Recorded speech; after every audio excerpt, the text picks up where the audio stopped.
Breaking news చూస్తున్నాం. తొలిసారిగా ఇవాళ రాష్ట్ర నూతన సచివాలయాన్ని గవర్నర్ తమిళిసై సందర్శించనున్నారు.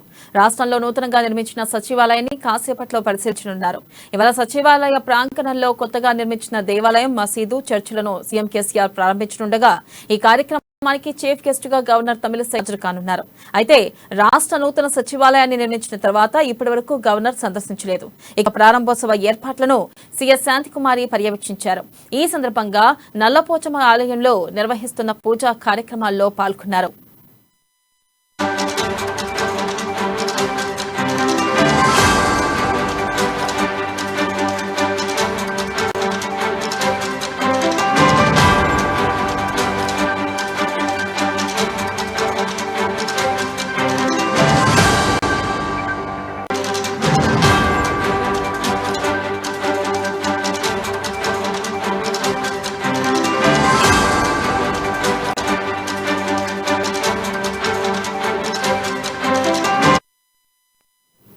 బ్రేకింగ్ న్యూస్ చూస్తున్నాం. తొలిసారిగా ఇవాళ రాష్ట్ర నూతన సచివాలయాన్ని గవర్నర్ తమిళిసై సందర్శించనున్నారు.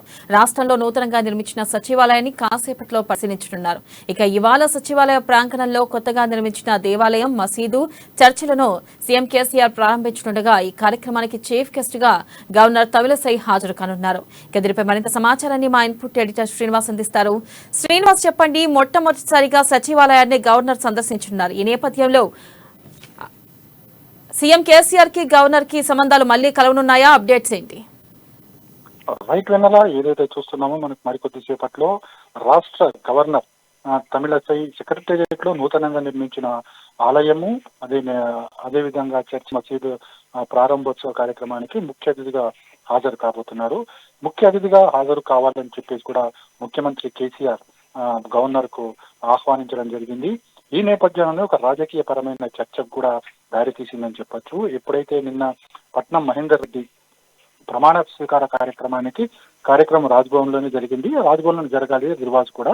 అయితే ఆ కార్యక్రమంలో ముఖ్యమంత్రి కేసీఆర్ తో పాటుగా రాష్ట్ర గవర్నరు, అదేవిధంగా ఇతర మంత్రులు కూడా హాజరయ్యారు. అయితే ఈ ప్రమాణ స్వీకార కార్యక్రమం అయిపోయిన తర్వాత గవర్నర్ కేసీఆర్, ముఖ్యమంత్రి కేసీఆర్ మధ్య ఒక 20 నిమిషాల చర్చ కొనసాగింది. అయితే ఏ ఇద్దరు కలిసినప్పటికీ కూడా ఇక్కడ అఫీషియల్ గా చర్చలు అనేవి ఉంటాయి, అదేవిధంగా రాజకీయ చర్చలు కూడా ఖచ్చితంగా ఉంటాయి. ఎవరు కాదనలేని సత్యం. అయితే ఈ 20 నిమిషాల చర్చలో గవర్నర్ కి, అదేవిధంగా ముఖ్యమంత్రి కేసీఆర్ కి మధ్య జరిగిన చర్చలో ఏం జరిగిందని ఎవరు చెప్పకపోయినప్పటికీ రాజకీయపరమైన చర్చలు అయితే ఖచ్చితంగా ఉంటాయి. అదేవిధంగా గత కొంతకాలంగా కూడా ప్రగతి భవన్ కి, రాజ్భవన్ కి మధ్య అగాధం పెరిగింది.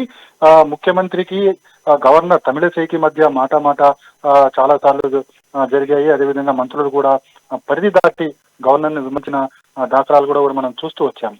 అయితే ఈ ఎన్నికలు సమీపిస్తున్న సమయంలో అదేవిధంగా ఎందుకు ఇప్పుడు స్థితిలో గవర్నర్ తో గొడవ ఎందుకు అనే ఒక ధోరణి కూడా ముఖ్యమంత్రి కావచ్చు, మంత్రుల్లో కావచ్చు కనిపిస్తుంది. మరోవైపు చూసుకుంటే కనుక ఒక రాజకీయ విమర్శ, ఆరోపణ కూడా వస్తుంది. బీఆర్ఎస్, బీజేపీల మధ్య సఖ్యత ఏర్పడింది అని చెప్పేసి ఇటు కాంగ్రెస్ పార్టీ ఆరోపిస్తుంది. అదేవిధంగా మొన్న వామపక్షాలు కూడా ఆరోపణ చేయడం జరిగింది.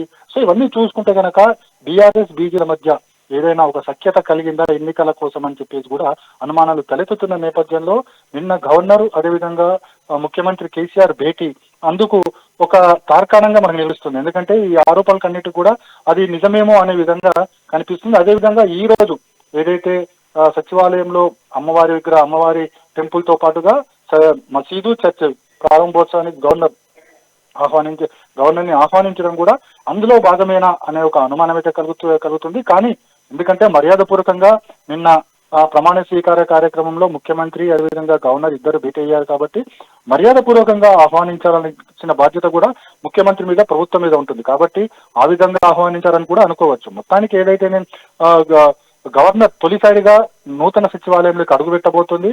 అక్కడ కార్యక్రమాలు, అదేవిధంగా మసీదు, అమ్మవారి టెంపుల్, అదేవిధంగా చర్చ్ ఇనాగ్రేషన్ లో కూడా పాల్గొనబోతుంది. ప్రత్యేక పూజలు కూడా నిర్వహించబోతుందని చెప్పేసి తెలుస్తుంది. ఇందుకు సంబంధించి ఏర్పాట్లు కూడా జరిగాయి. అదేవిధంగా ఉదయం నుంచి కూడా చూసుకుంటే కనుక సచివాలయ ప్రాంగణం అంతా కూడా సందడి వాతావరణం కనిపిస్తుంది. ఎందుకంటే ఇక్కడ 3 మతాలకు చెందిన ప్రార్థనా మందిరాలు ఇనాగ్రేషన్ ఉంది కాబట్టి ఉదయం నుంచే కూడా ఆయా మతాలకు సంబంధించిన భక్తులు అదేవిధంగా వాళ్ళంతా కూడా చేరుకోవడం జరిగింది. ముఖ్యంగా ఏదైతే రేణుకా అమ్మవారి మందిరాన్ని ముందు నుంచి కూడా అక్కడ ఉన్నాయి. నూతన సచివాలయంలో వీళ్ళు ప్రత్యేకంగా దీన్ని మళ్ళీ నిర్మించారు కాబట్టి అక్కడ ప్రత్యేక పూజలు, అందులోకి ఈ రోజు వరలక్ష్మి వ్రతము అదేవిధంగా శ్రావణ మాసం కావడంతో కూడా మరింత సందడి వాతావరణం అక్కడ నెలకొందని చెప్పొచ్చు. వెన్నెల మొత్తానికి ఏదైతే ఈ రోజు గవర్నరు, ముఖ్యమంత్రి కేసీఆర్ సచివాలయంలో ఒక వేదిక పంచుకోవడము రాజకీయంగా చర్చకు దారితీసిందని చెప్పొచ్చు. Vennela. Right Srinivas, thank you.